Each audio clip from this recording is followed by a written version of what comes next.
NBA, Zion Williamson leads a franchise record-setting 24-point comeback up against the Boston Celtics, where the New Orleans Pelicans won 120-115.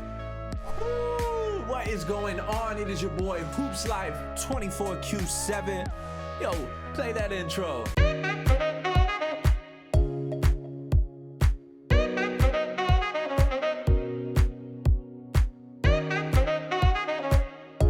Man, that was a fantastic game, an overtime thriller between the Pelicans and the Boston Celtics. And if I have to be honest to say what was the biggest reason that the Pelicans can storm back on a 24-point comeback win, it wasn't necessarily Zion Williamson's greatness, it wasn't necessarily Brandon Ingram's greatness, and it wasn't Jason Tatum or Jaylen Brown faulting to put away the game. It was Lonzo Ball and Josh Hart backcourt defense. They were tenacious. They were monsters, man. They were up on the ball. They were jumping passing lanes. They had hand in your face. They had hand on the ball. They were intense defenders. It was a great sight to see for the struggling New Orleans Pelicans. To me, I'm not necessarily a Pelicans fan, but I am a Lonzo Ball fan. I am a Zion Williamson fan, and I respect other players on their team. Now, there was no Steven Adams tonight. He's going to be out for a couple more games. But the New Orleans Pelicans, man, that is the type of basketball that I want to see from them. With Josh Hart coming off the bench, that can't happen anymore, man. You have to have Eric Bledsoe come off that bench because Josh Hart is playing ball, man. He's out there getting rebounds. He's out there scoring points. He's making hustle plays. He's doing the extra things that you need those guys to do that don't always show up in the stat sheet. So with him paired up with Lonzo Ball in the backcourt, man, that is a defensive struggle for any team that is trying to come up against them. So I'm really impressed with what I saw from them. Also, Stan Van Gundy's like really short. I noticed that tonight. I don't think I've ever realized how short he is. Actually, Alexa, how short is Stan Van Gundy? Stan Van Gundy is 5 feet 8 inches tall.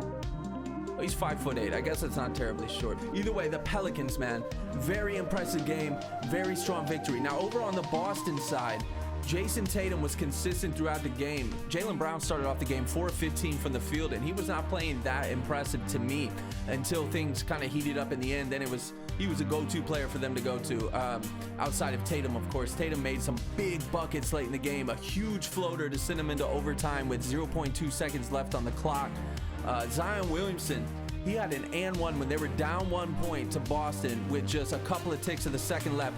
And what he did was he made the layup and one and clutched the free throw to put them up 2. So then when Jason Tatum came down, hit that floater, it sent him into overtime instead of the Boston Celtics straight up winning. Now, Zion Williamson's free throw percentage has gone from 64% a game last year to 71% a game this year. So 7 to 10 free throws. I mean, he's trending. He's trending upwards. It's similar to what Kawhi Leonard did throughout his career, particularly San Antonio. So that's really good to see from him because you see the guys putting in work in the gym.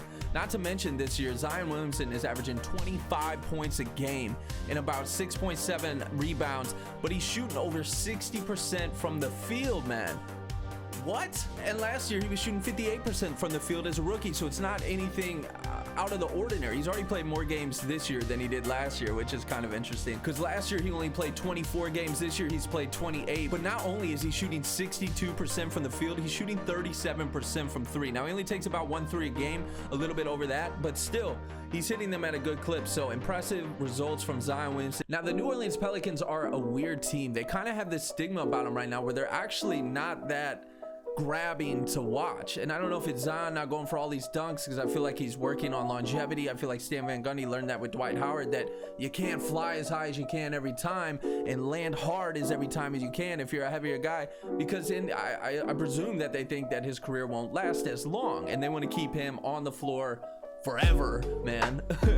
But they're only 13 and 17 this year, and they're having a lot of issues with lineups. And not sure who to play, when to play, but they have the second most nationally televised games out of any team. The Lakers have 23 if you count the NBA TV games, and then tied for a 4-way tie for second place would be the Dallas Mavericks, the Boston Celtics, the New Orleans Pelicans, and the Golden State Warriors. So most teams right there are fun to watch. People love Luka, people love Jason Tatum, Jaylen Brown.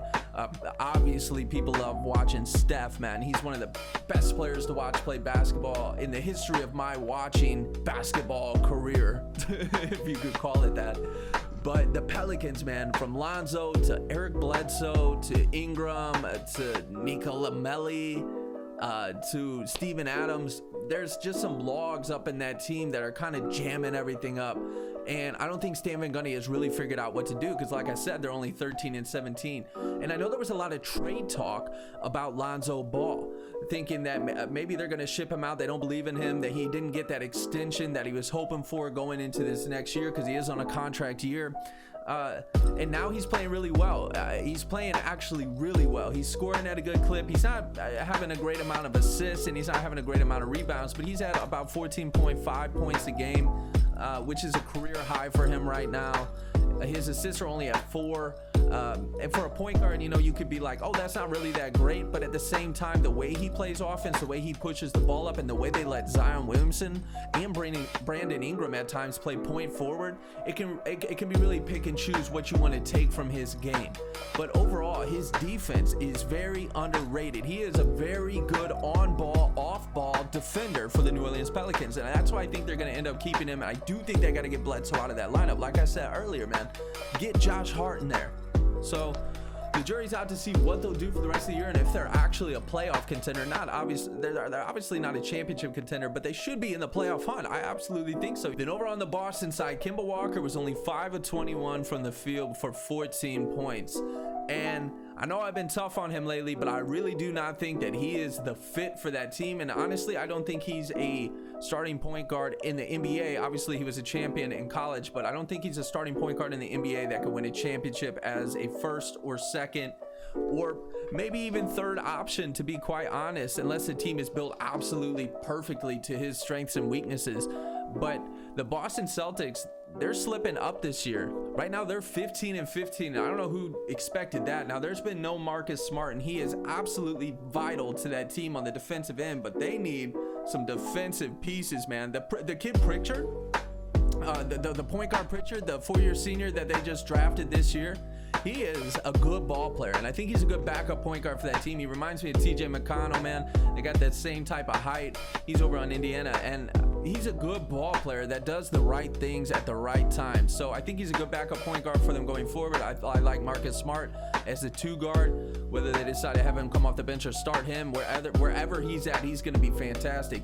And then going forward, man, I think they really got to figure out that center issue because they have Grant Williams, they have Robert Williams, and they have Daniel Tice, and all those guys are short, man. They're all undersized. They need a JaVale McGee type presence. If it's even off the bench, they need a big guy, a 7-footer, not a 7'6" guy like Taco Fall. Give him minutes, man. Let my guy play. Release Taco Fall. Let him play. Either way, the Boston Celtics are not trending upwards like we thought they were. Now, their 2 stars, soon to be superstars, are trending upwards. They're both at over 25 points a game, but like I said, the jury's out, man, to see what they're gonna do. But either way, man, that was a fantastic game live on ESPN, a Sunday afternoon banger, man. We got some ballers out there putting up numbers today.